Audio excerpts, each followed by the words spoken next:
അസ്സലാമു അലൈക്കും വറഹ്മത്തുള്ളാഹി വബറകാതുഹു. പ്രിയപ്പെട്ട സുഹൃത്തുക്കളെ, ഇന്നലെ രാത്രി ഫൈസാബാദിൽ നടന്ന പട്ടിക്കാട് ജാമിയ നൂരിയ വാർഷികത്തിൻ്റെ സമ്മേളനത്തിൽ സമസ്ത പ്രസിഡന്റ് ജിഫ്രി മുത്തു കോയത്തങ്ങൾ വളരെ ശക്തമായ ഭാഷയിൽ പല കാര്യങ്ങളും പറയുകയുണ്ടായി.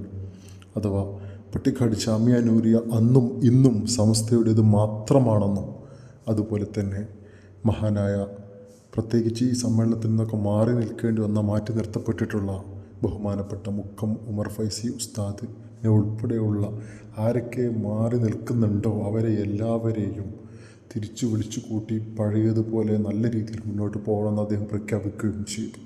അഥവാ യഥാർത്ഥ സമസ്ത അഥവാ ഒരു രാഷ്ട്രീയപരമായിട്ടുള്ള കൈക്കടത്തിലില്ലാത്ത സമസ്ത തിരിച്ചു വരണമെന്ന ആഗ്രഹം വളരെ ശക്തമായി അദ്ദേഹം പറയുകയും അങ്ങനെ ചെയ്യണമെന്ന് പ്രഖ്യാപിക്കുകയും ചെയ്തു. നമ്മുടെ ഈ സ്ഥാപനങ്ങളൊക്കെ നല്ല നിലക്ക് നടക്കണം.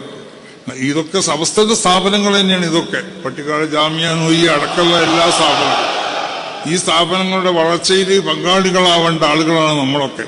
അത് മുൻകഴിഞ്ഞ കാലങ്ങളിൽ എങ്ങനെയാണോ ഇവിടെ നടന്നത് അതുപോലെ നടത്താൻ വേണ്ടി ശ്രമിക്കണം. നമ്മളെ പല സുഹൃത്തുക്കളും പല പണ്ഡിതന്മാരും എന്തോ ചില കാരണം കൊണ്ട് ചിലപ്പോൾ വിട്ടുനിന്നിട്ടുണ്ടാവും, അല്ലെങ്കിൽ അവരെ പുറത്തുണ്ടാവും. അപ്പൊ അവരും കൂടി കൂട്ടിപ്പിടിച്ചു കൊണ്ടിട്ടാവണം ഇനി അടുത്ത കാലഘട്ടത്തിലുള്ള നമ്മളെ പ്രവർത്തനങ്ങളൊക്കെ. അതിന് ആര് വിലങ്ങി വെച്ചാലും അത് ഞങ്ങളാരും അതിന് എഴുതിച്ചു കൊടുക്കൂല. അതാണ് ഈ അവസരത്തിൽ പറയാം. അതാണ് തങ്ങൾക്കും പറയാനുള്ളത്. അങ്ങനെ തന്നെ നമ്മൾ കൂട്ടിപ്പിടുത്തത്തോടു കൂടി മുന്നോട്ട് പോകണം. അതാണ് വേണ്ടത്.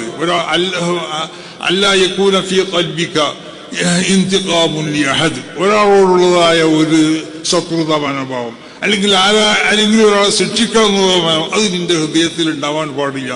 അതൊരു മുഅ്മിന്റെ സ്വഭാവമാണ്.